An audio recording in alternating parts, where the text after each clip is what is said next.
good evening sa mga listeners ng aming programa.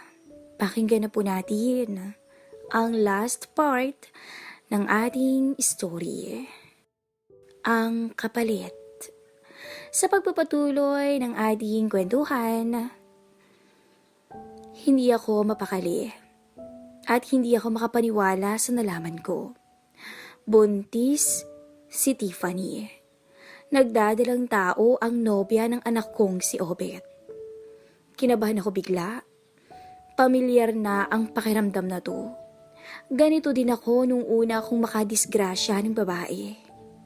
Malaki ang chance na anak ko ang nasa sinapupunan ni Tiffany. Ilang beses na may namagitan sa amin. Ginusto niya rin naman kasi. Bakit ba ako nagpakatanga? Nadala ako ng sobra sa nobya ni Obet. Hindi mo rin naman kasi ako masisisi. Napaka-sexy at napakaganda niya. Pang-model at beauty queen talaga. Pero mukhang ito pa ang bubulilyaso sa mga plano ko. Kinausap ko si Tiffany through chat. Nag-message ako sa kanya ng ilang beses pero hindi siya nagre-reply.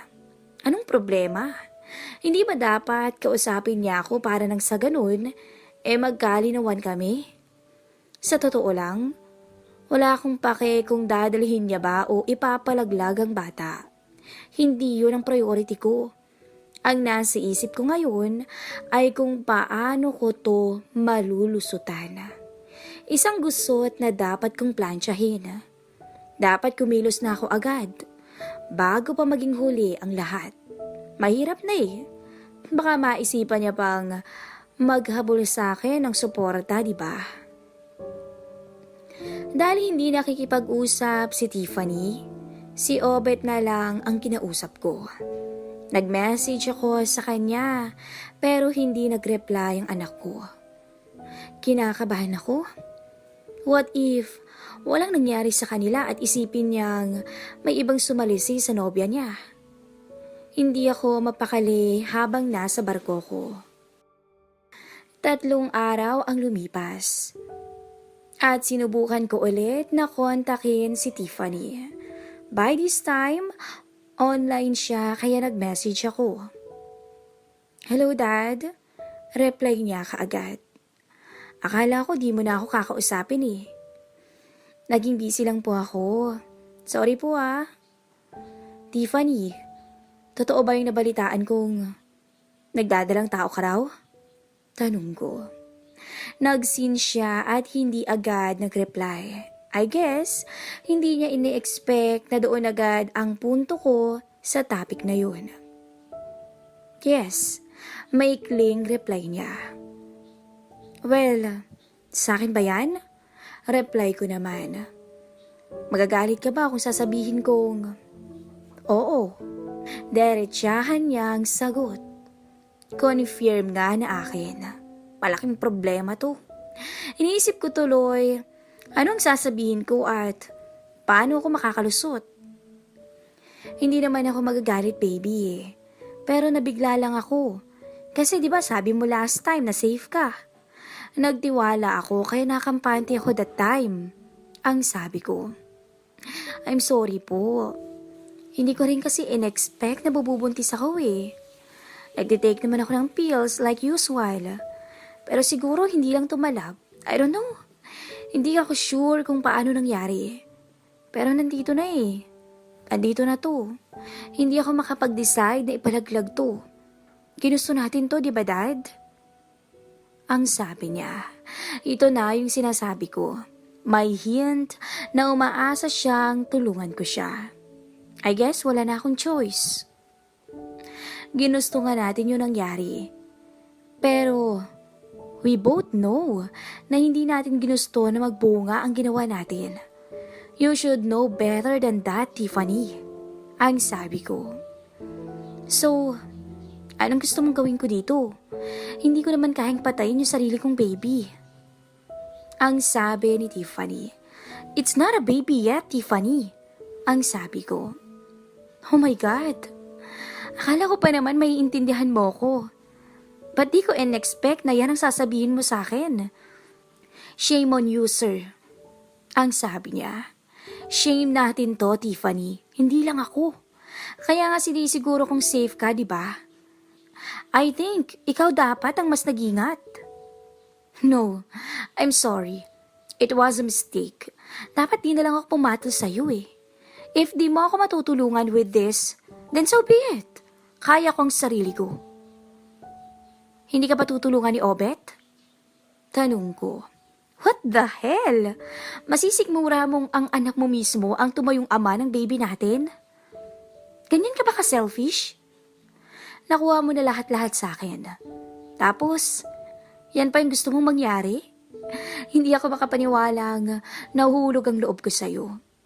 Hindi ito pangangatawa ni Obet. Nag-usap na kami. At may hinala siyang nag-cheat ako sa kanya. You know why? Kasi baog ang anak mo, sir. Isa yan sa totoong dahilan kung bakit kami nagkalabuan noon. Hindi na kami nagsalo sa kama simula noon. Nag-break na kami ni Obet. And to think, I was expecting na ikaw ang magpapakalalaki para sa magiging anak natin. I guess, totoo nga ang isang pagkakamali ay hindi maitatama ng isa pang pagkakamali. This is the last time mag-uusap pa tayo. Hindi na kita istorbohin pa. Enjoy your life, sir. I hope it was worth it. After that, binlak ako ni Tiffany. I guess it all worked out. Tapos na ako sa kanya. All I have to do is move on. But on the downside, nalulungkot din ako. Kasi wala palang kakayahang makaubuo si Obet. Naalala kong ganito din yung isang pinsan ko. It runs on the family, I guess. Pero ang importante ngayon is malaya na ako kay Tiffany. Tapos na ako sa kanya. Napagsawaan ko na rin naman siya eh. Tsaka may videos at pictures din akong souvenirs sa laro namin. Isang buwan din ang lumipas at dumaong kami sa isang syudad sa South America. Bumaba muna kami. Sumama ako sa isang mate ko na may kabit sa bansang ito. Common na sa mga seaman ang magkaroon ng lihim na pamilya sa ibang bansa. And this time, isang magandang Latina ang nakuha ng kasama ko. May anak silang isa at every month ay nagpapadala siya dito. Mabuti at hindi naman pobre ang buhay ng babae. May trabaho ito sa isang pabrika kaya medyo maluwag din ang buhay niya. Pinakilala ako ng mate kong si Pablo sa kabit niyang si Clarita. 27 years old si Clarita. At talagang ang sexy pa rin niya kahit may 5 ng anak. Isa dito ay kay Pablo. Si Pablo ay nasa edad na 40 pero katulad ko din na mahilig sa chicks. Sa pag-shake hands pa lang namin ni Clarita ay talagang tinablan na ako. Nakakagigil ang ganda at hubog niya. Para talaga siyang yung mga nakikita kong sexing Latina na sumasayaw at kumakanta. Hindi siya maputi, pero makinis naman ang balat at mabango. Sir Ricky, dito ka na matulog sa isang kwarto. Ang wika ni Pablo at pinagbuksan niya ako sa isang silid na medium ang size at may ceiling fan.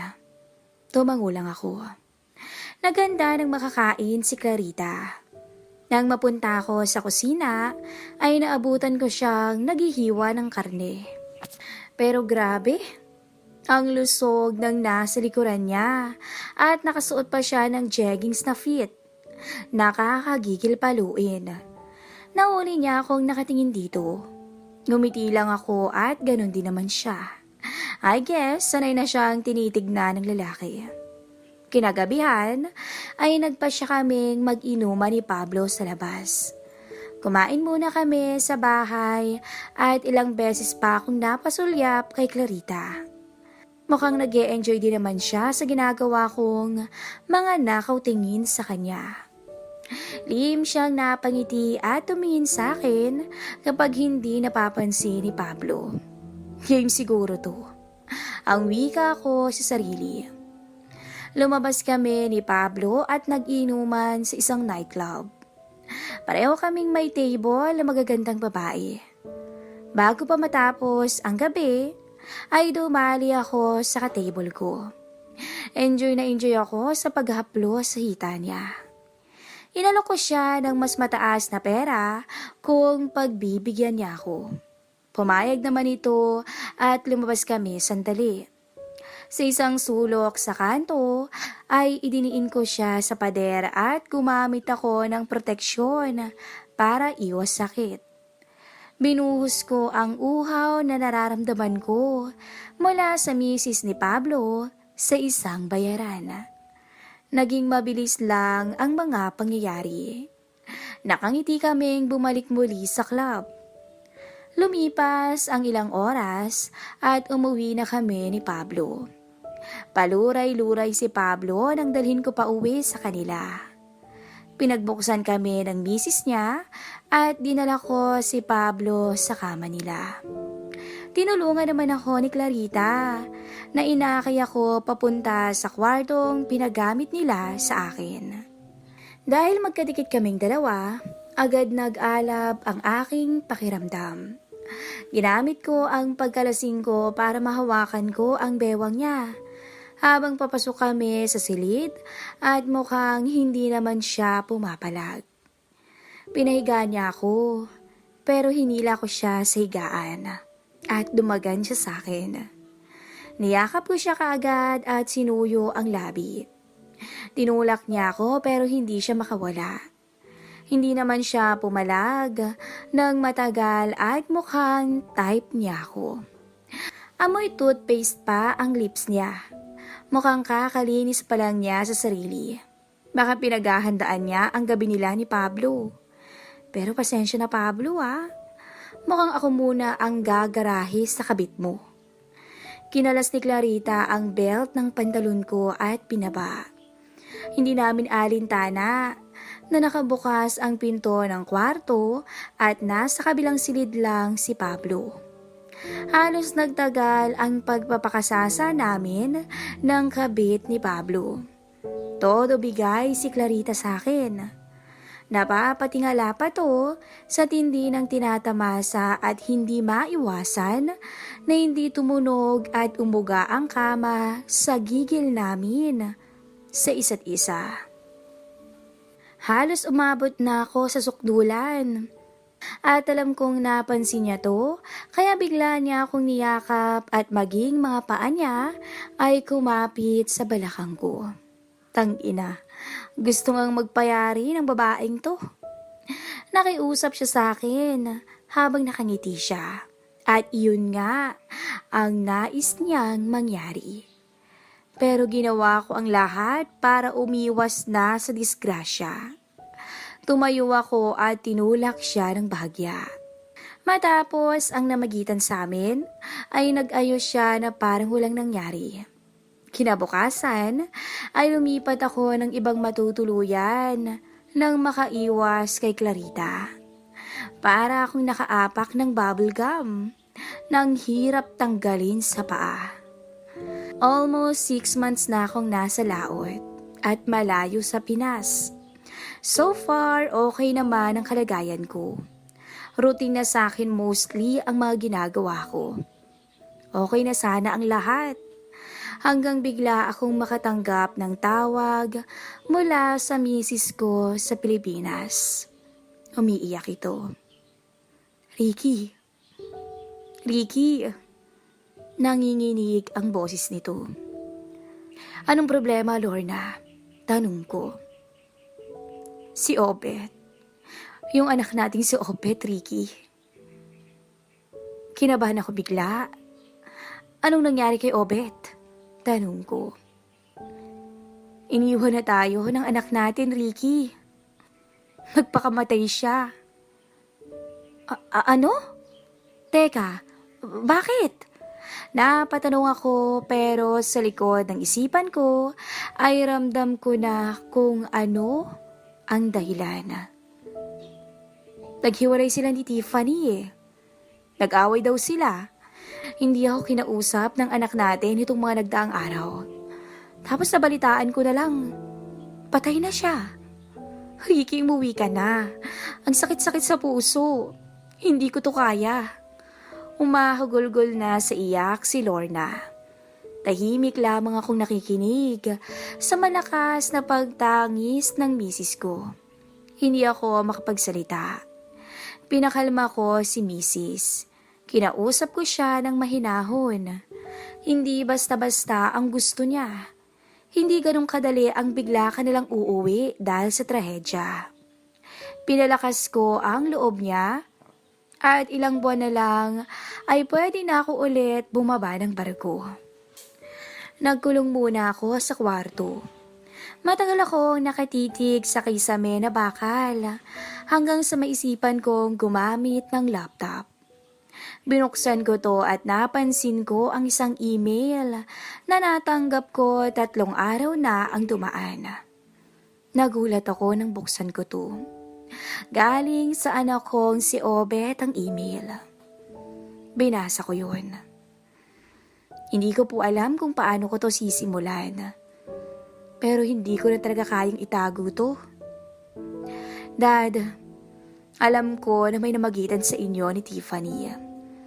Natuklasan ko ang pangangaliwa niya nung mabasa ko yung messages niyo. Dad, paano mo to nagawa? Nagtiwala ako sa inyo kasi tatay ko kayo eh. Pero hindi ko in-expect na kayo mismo yung gagawa nito sa akin. Tinraidor niyo ako at si Mommy. Isa kang walang kwentang ama. I can't believe na nasikmura niyong gawin ang mga yun. Alam kong ikaw ang ama ng dinadala ni Tiffany. Pero narinig kong, pati siya tinalikuran mo rin na parang basura. Ginamit mo lang siya for your own happiness. Isa kang halimaw, Dad. This is the last time na tatawagin kitang ama. I totally lost all respect towards you. Naging sobrang hirap yung mga nagdaang araw para sa akin. At dahil to sa inyo, I hope matanggap mo yung karma mo soon. Ang bigat sa dibdib. Ang bigat. Ilang beses kong sinuntok yung dingding na bakal sa sobrang galit. Inuntog ko yung ulo ko ng paulit-ulit. Galit ang bumalot sa katawan ko. Galit sa sarili. Kasalanan ko lahat eh. Kasalanan ko to. Dahil sa kalokohan ko, dahil sa pagkauhaw ko sa mga babae.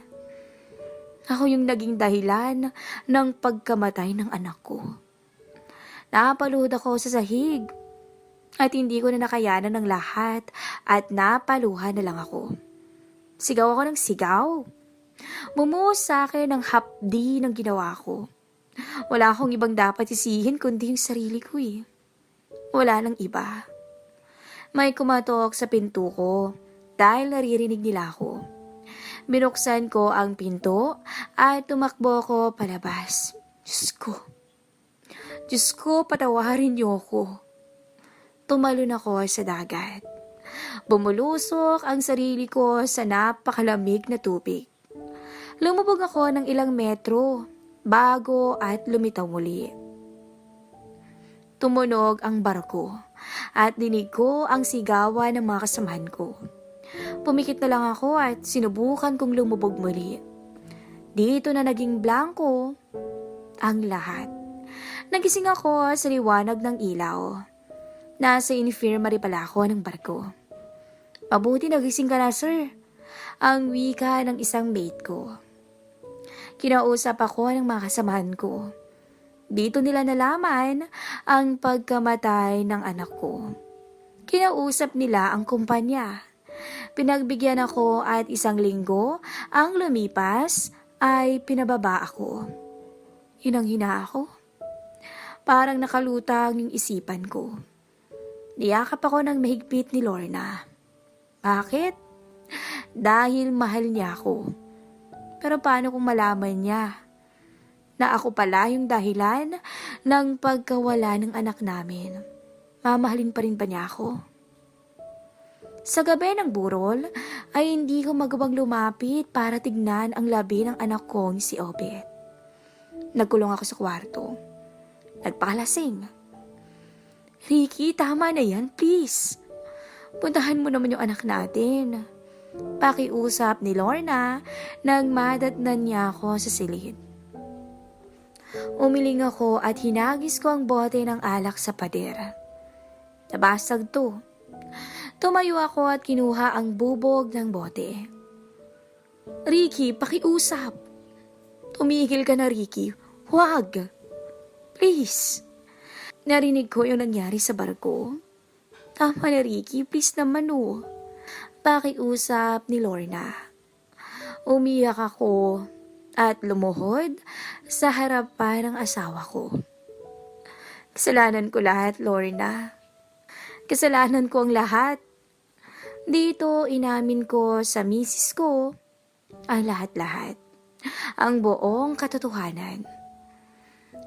Umiiyak ako habang dinidetalye ko ang mga kahayupang ginawa ko sa kasambahay naming si Lisa, kay Tiffany, at sa inaanak namin, pati ang kaibigan nito, maging ang mga kabit ko sa mga nagdaang mga taon.